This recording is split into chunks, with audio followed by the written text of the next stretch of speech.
Hello guys, welcome to our channel. నేను మీ anchor Teja. ప్రస్తుతం మనతో పాటు సీనియర్ జర్నలిస్ట్ దాము బాలాజీ గారు ఉన్నారు. నమస్తే సార్. నమస్తే. అయితే బెంగళూరులో జరిగిన రేవ్ పార్టీలో నటి హేమ గారిని అరెస్ట్ చేయడం మనందరికీ తెలిసిందే. అయితే రీసెంట్గా ఆమె బయటకు వచ్చారు. బయటకు వచ్చిన తర్వాత మా ప్రెసిడెంట్ మంచు విష్ణు గారిని కలవడం జరిగింది. అయితే మీరు నన్ను ప్రొటెక్ట్ చేయాలి, కానీ మీరు నన్ను ఎట్లా ఇక్కడి నుంచి బహిష్కరిస్తారు అని చెప్పేసి ఆమె మాట్లాడారు. సో దాని గురించి హేమ ఈరోజు ఒక సంచలనమైన లేఖ రాసింది. ముఖ్యంగా లేఖ రాసి ఆమె స్వయంగా వెళ్ళి మా అధ్యక్షుడు మంచు విష్ణుకి పర్సనల్గా ఇచ్చింది ఆ లెటరు. అట్లాగే ఒక కాపీని చిరంజీవి కూడా పెట్టింది. దాన్ని మీడియాకు కూడా ఆమె రిలీజ్ చేసింది, మీడియాతో కూడా మాట్లాడింది. అంటే ఆమె ప్రధానంగా ఆ లెటర్లో ఏముందంటే, నేను డ్రగ్స్ కేసులో అంటే నేను రేవ్ పార్టీలో అరెస్ట్ అయినట్టుగా వార్తలు వచ్చాయి, అంటే నన్ను పట్టుకున్నట్టుగా దాని మీద కేసు పెట్టారు పోలీసులు, నన్ను అరెస్ట్ చేశారు. యాక్చువల్గా నాకు అది రేవ్ పార్టీనా ఇంకోటి డ్రగ్స్ ఉన్నాయి ఇవేం తెలీదు. ఒక ప్రొడ్యూసర్ ఫ్రెండ్ బర్త్డే ఉంది రమ్మంటే బర్త్డే పార్టీకి నేను వెళ్ళాను. అది మామూలుగా మీకు తెలుసు, ఇండస్ట్రీలో ఎవరైనా పార్టీలు ఇస్తుంటే పిలుస్తారు, మనం వెళ్తాము. అక్కడ డ్రగ్స్ ఉన్నాయా ఇంకోటి జరుగుతుందని మనకు నాలెడ్జ్ ఉంటే మనం వెళ్ళాము, నాలెడ్జ్ లేనప్పుడు వెళ్తాము. వెళ్ళినప్పుడు అక్కడ జరిగేదానికి నేను ఎలా బాధ్యత వహిస్తాను? సో నాకు టెస్టులు చేశారు, అది ఇంకా ఆ టెస్టులు కూడా రిజల్ట్ బయటికి రాలేదు ఇంకా. అయితే నా మీద వాళ్ళు కావాలనే ఫాల్స్ అలిగేషన్ పెట్టి వాళ్ళు ఈగో హర్ట్ అయింది. నేను అక్కడికి వెళ్ళలేదు, బయట ఉన్నా నేను వీడియో పెట్టడం వల్ల పోలీసులు ప్రిస్టేజ్గా తీసుకొని నన్ను అరెస్ట్ చేశారు. నిజానికి 86 మందికి అక్కడ పాజిటివ్ వచ్చింది. వాళ్ళని ఎవరిని అరెస్ట్ చేయలేదు, నన్ను ఎందుకు అరెస్ట్ చేశారు అంటే వాళ్ళు ఇగోకపోయి నన్ను అరెస్ట్ చేశారు. బెయిల్ మీద బయటకు వచ్చాను. నేను ఒక ప్రిస్టేజియస్ ల్యాబ్లో టెస్టులు కూడా చేయించుకున్నాను వాలంటరీగా. రిపోర్ట్లు కూడా దీనికి చేస్తున్నాను, మీరు ఆ ల్యాబ్లో కూడా చెక్ చేసుకోండి. లేదు మీరు నన్ను టెస్ట్ చేయిస్తానన్నా కూడా నేను రెడీగా ఉన్నాను, డ్రగ్స్ నేను తీసుకోలేదు అనేది ఆమె చెప్పింది.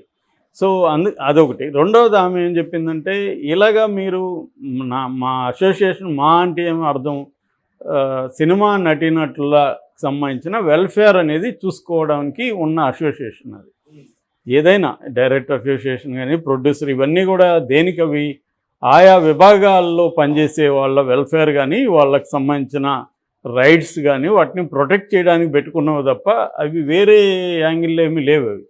సో అట్లాంటప్పుడు మీరు నాకు ఒక అన్యాయం జరిగి నేను ఒక అన్యాయంగా కేసులు ఇరికిస్తే నాకు మీరు సపోర్ట్ చేయాల్సింది పోయి నా ప్రాథమిక సభ్యత్వాన్ని మీరు ఎలా తీసేస్తారు అన్న ఆవేదనతో ఆమె ప్రశ్నించింది. యాక్చువల్ నేను ఇదే విషయాన్ని 2-3 సార్లు చెప్పాను. మంచు విష్ణు చేసింది ఖచ్చితంగా తప్పని నేను చెప్పాను. ఎందుకంటే ఈమె శిక్ష పడి జైలుకి వెళ్తే అది వేరే వ్యవహారం, శిక్ష పడలేదు. ఆమె మీద అభియోగాలు ఆరోపించారు. సో ఆరోపించినంత ఇప్పుడు నా మీద ఒక ఆరోపణలు వస్తే నేను నేరస్తుడు కాదు కదా, ఓకే, అక్యూజుడు మాత్రమే, నిందితుడు మాత్రమే నేను.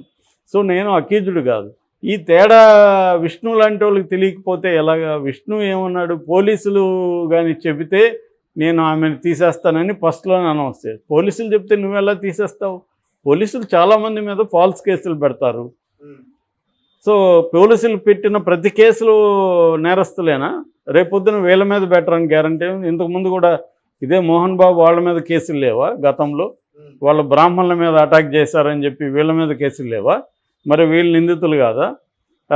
అదొకటి. రెండవది, అతను మోరల్ యాంగిల్లో మాట్లాడుతూ ఉన్నాడు, అంతే కదా. లీగల్ యాంగిల్లో ఆమెకు శిక్ష పడలే. మోరల్ యాంగిల్ ఏంటి? ఒక నేరం ఆరోపిస్తే వాళ్ళు నేరస్తులు అన్నట్టుగా తీసేస్తామని అనేది మోరల్ యాంగిల్ తప్ప అది ఇంకేమీ యాంగిల్ కాదు. అంత మోరల్ యాంగిల్ ఉంటే ఈయన 2 ఏళ్ళు అయిపోయింది టర్మ్, రిజైన్ చేయాలి కదా. ఎందుకున్నాడు కంటిన్యూస్గా? ఎలక్షన్లే జరపలేదు. సో విష్ణుకి మోరల్ యాంగిల్ మాట్లాడే రైట్ ఏముంటుంది? అతను యాక్చువల్గా ఆ ఎన్నికలు ఎలా జరిగాయి కూడా చూసాం మనం. అంతకంటే ఘోరం ఉంటుంది ఆ ఎన్నికలు జరిగిన ఘోరాలు మనం చూసాం కదా. ఒక్కొక్కరికి డబ్బులు ఇచ్చి ఎక్కడెక్కడో తెప్పించి దాదాపు 800 మంది ఆర్టిస్టులని రప్పించి, వాళ్ళు అసలు ఎప్పుడు ఆర్టిస్టులు రిజైన్ అయిన జెనీలియా లాంటి వాళ్ళంతా కూడా రప్పించారు. మరి ఇదేం మోరల్ యాంగిల్? నువ్వు ఇదేం డెమోక్రసీ? మరి అంత నువ్వు అన్డెమోక్రటిక్గా గెలిచి ప్రెసిడెంట్ అయ్యి నీ సభ్యురాలకి మాత్రం మోరల్ యాంగిల్లో నువ్వు పుడుచుకొని వచ్చిందా నీకు? సో ఇక్కడ ఏంటంటే ఇంతకంటే హిపోక్రసీ ఉండదు. సో ఆ విష్ణు చేసింది ఖచ్చితంగా ఖండించాలి. అది మిగతా వాళ్ళు కూడా ఖండించలేదంటే ఆశ్చర్యం. అదే పెద్దవాళ్ళకి ఏ మహేష్ బాబుకి జరిగితే ఇలా చేయగలరా వీళ్ళు? ఏ చిరంజీవికి జరిగితే చేయగలరా? సో ఇక్కడ క్లియర్గా ఏంటంటే ఆమె జరిగేసరికి ఆమె ఏదో చిన్న ఆర్టిస్టు, ఇక్కడ మోరల్ యాంగిల్, నీతి, న్యాయం ఇవన్నీ గుర్తుకొస్తాయి వీళ్ళకి. రెండోది మహిళ, ఇవన్నీ వచ్చేసరికి ఆమె మీద లైంగికంగా ఆమె అమ్మాయిల్ని సరఫరా చేస్తున్న ఇంకోటి ఇది చేస్తున్నారు. అదేదో ఉంది కదా, మీలో నేరం చేయని వాడు ఎవరో రాయి విసరండి అని బైబిల్లో. అలాగే ఇక్కడ పతితుడు కాదు, ఎవడు నీతిమంతుడు కాదు, ఎవడి కింద వాళ్ళ వ్యవహారాలు ఉన్నాయి, ఇక్కడ మచ్చలు ఉన్నాయి. ఇది వదిలేసి ఇక్కడ నీతులు మాట్లాడుతూనే కాలేదు ఇక్కడ. సో ఆ రకంగా ఖచ్చితంగా ఆమె అడగడంలో న్యాయం ఉంది. ఆమె డ్రగ్స్ తీసుకొని ఉంటే కూడా నిజానికి అది నేరం కాదు. ఎందుకంటే గతంలో రవితేజ మీద ఆరోపణలు రాలేదా, పూరి జగన్నాథ్ మీద రాలేదా, వీళ్ళందరినీ తీసాడా? వీళ్ళు తీయలేదు కదా. సో కాబట్టి డ్రగ్స్ తీసుకున్నారా లేదనేది లీగల్ వ్యవహారం, అది అంత తప్ప అది మోరల్ యాంగిల్ కాదు. డ్రగ్స్ తీసుకొని ఉన్నా కూడా మోరల్ యాంగిల్. నువ్వు తాగి బాగా ఫుల్గా ఒక ఫుల్ బాటిల్ తాగుతావు, ఫుల్ బాటిల్ తాగడానికి కొద్దిగా డ్రగ్ తీసుకోవడానికి పెద్ద తేడా ఏం లేదు, ఫుల్ బాటిలే ఎక్కువ ఎక్కుతుంది. కాబట్టి నువ్వు ఎలా డిసైడ్ చేస్తావు? కొన్ని దేశాల్లో నేను ఆ మధ్య థాయిలాండ్ వెళ్తే ఎక్కడ చూసినా అమ్ముతున్నారు, మొత్తం ఓపెన్గా కొనుక్కొని వాడుకోవచ్చు.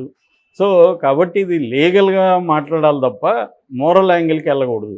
ఇక్కడ మన దేశంలో ఉండే ప్రాబ్లం ఏంటంటే మోరల్ ఏది లీగల్ ఏది అనేది తెలియక క్లియర్గా మిక్స్ చేసేస్తారు. లేదా వాళ్ళకి అవసరం వచ్చినప్పుడు మోరల్స్ మాట్లాడతారు, వాళ్ళకి ఇబ్బంది వచ్చినప్పుడు లీగల్గా మాట్లాడతారు. సో ఈ డ్యూయాలిటీ అనేది మనకి ఇబ్బందికరమైన విషయం. సో ఈ యాంగిల్లో ఆమె అడిగింది న్యాయం, ఖచ్చితంగా ఆమెను సపోర్ట్ చేయాలి. ఆమె డ్రగ్ తీసుకునిందా లేదనేది లీగల్ వ్యవహారం, రేవ్ పార్టీకి పోయిందా లేదనేది లీగల్ వ్యవహారం. రేవ్ పార్టీకి పోతే తప్పేం లేదు, అక్కడ ఏమన్నా డ్రగ్స్ తీసుకుంటే అది లీగల్గా తప్పు తప్ప. ఇప్పుడు అన్ని చోట్ల పార్టీలు జరుగుతున్నాయి, వాటికి రేవ్ పార్టీ అని ఒక పేరు పెట్టి అదేదో రేవ్ పార్టీ అంటే చేసుకుంటారంట, ఇట్లా ఎవడికి తెలుసు అవన్నీ చూసారా మీరు? సో ఇవన్నీ కూడా ఏంటంటే ఎవడో చెప్పడం, ఇట్లా చేసుకుంటారంట అట్లా చేసుకుంటారని. సో దీని నుంచి లీగల్గా మాట్లాడడం, ఈ చెప్పేవాళ్ళకి అందరికీ ఛాన్స్ వస్తే వీళ్ళు కూడా వెళ్తారు. ఇట్లా ఉందంట వస్తావురా అంటే పోయేవాళ్ళే వీళ్ళకి ఏంటంటే మోరల్ యాంగిల్లో మాట్లాడడం. సో కాబట్టి ఖచ్చితంగా విష్ణు చేసింది ఖచ్చితంగా తప్పది. నిజానికి మిగతా వాళ్ళన్న ప్రశ్నించి ఉండాలి విష్ణుని, నువ్వు ఎలా తీస్తావా ఆ అమ్మాయి మీద, కనీసం ఆమెకు శిక్ష పడలేదని. అయితే ఇక్కడ దీన్ని కొద్దిగా బ్రాడర్ కాంటెక్స్లో పెడితే మగవాళ్ళు కూడా దీంట్లో ఇలాంటి వాటిలో చాలాసార్లు బలవుతున్నారు. ముఖ్యంగా మీ టూ మూమెంట్లో ఇప్పుడు 20 ఏళ్ళ తర్వాత, 20 ఏళ్ళకు ముందు నాతో కూడా ఒక అమ్మాయి పనిచేసి ఉంటుంది ఈ ఛానల్లో. 20 ఏళ్ళ తర్వాత నన్నప్పుడు నా తొడ మీద చేయేస్తాడు బాలాజీ సారు అని ఆమె కంప్లైంట్ ఇస్తుంది. దాంతో నన్ను జర్నలిస్ట్గా తీసేస్తారు. ఇది కూడా దేశంలో చాలా చోట్ల జరుగుతుంది. 20 ఏళ్ళుగా నువ్వు ఎందుకు చెప్పలేదు? చెయ్యేసి ఎందుకు వేసాడు చెయ్యి, అప్పుడెందుకు నువ్వు చెప్పలేదు? సో ఒకవేళ చెయ్యేస్తే అది నేరం అయితే అది కోర్టు చూసుకుంటుంది. వీడియోడు తీసేయడానికి జర్నలిస్టుల అసోసియేషన్ నుంచి ఇలాంటివి కూడా చాలా జరిగాయి. ఈవెన్ అమెరికాలో కూడా ఇదే గోలే. అమెరికాలో వుడీ అలెన్ లాంటి గొప్ప డైరెక్టర్లను కూడా ఈ యాంగిల్లో తీసేసిన సందర్భాలు ఉన్నాయి. గొప్ప గొప్ప డైరెక్టర్ని, రోమన్ పోలన్స్కీ, వుడీ అలెన్ ఇలాంటి వాళ్ళని కూడా. సో ఇది ఏంటంటే ప్రపంచవ్యాప్తంగా కూడా ఈ గోల్ ఉంది, ఏది మోరల్ అండ్ లీగల్ ఇష్యూస్లో క్లారిటీ లేకపోవడం, ఒక హిపోక్రసీ ఉండడం అనేది జరుగుతుంది. ఆ యాంగిల్లో చూసుకున్నప్పుడు విష్ణు మాట్లాడిన తప్పు. కనీసం చిరంజీవి లాంటి వాళ్ళైనా దీంట్లో జోక్యం చేసుకోవాలి. ఆ అమ్మాయి ఒకవేళ నేరం చేస్తుంటే కోర్టు ఉంది, అవి చూస్తారు. వీడికి ఎందుకు, నిజానికి ఆ అమ్మాయికి ఏమైనా హెల్ప్ కావాలంటే నువ్వు లీగల్ హెల్ప్ చేయాలి ఒక అసోసియేషన్గా.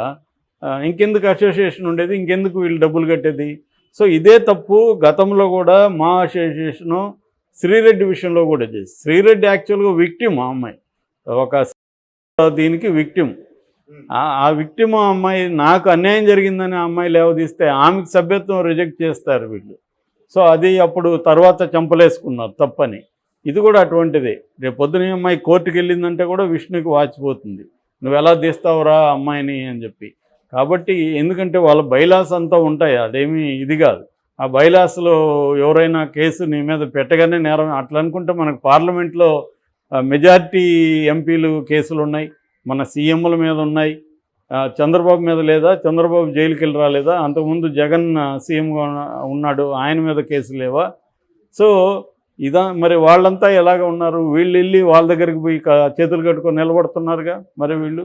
సో ఇదేంటంటే కేసు పెట్టినంత మాత్రాన నేరస్తులు కాదు, లీగల్గా తీసుకున్నప్పుడు వాళ్ళకి పనిష్మెంట్ అయ్యి జైలుకి వెళ్తే అప్పుడు వాళ్ళు నేరస్తులు అనొచ్చు, కానీ అంతవరకు వాళ్ళు నేరస్తులు కాదు.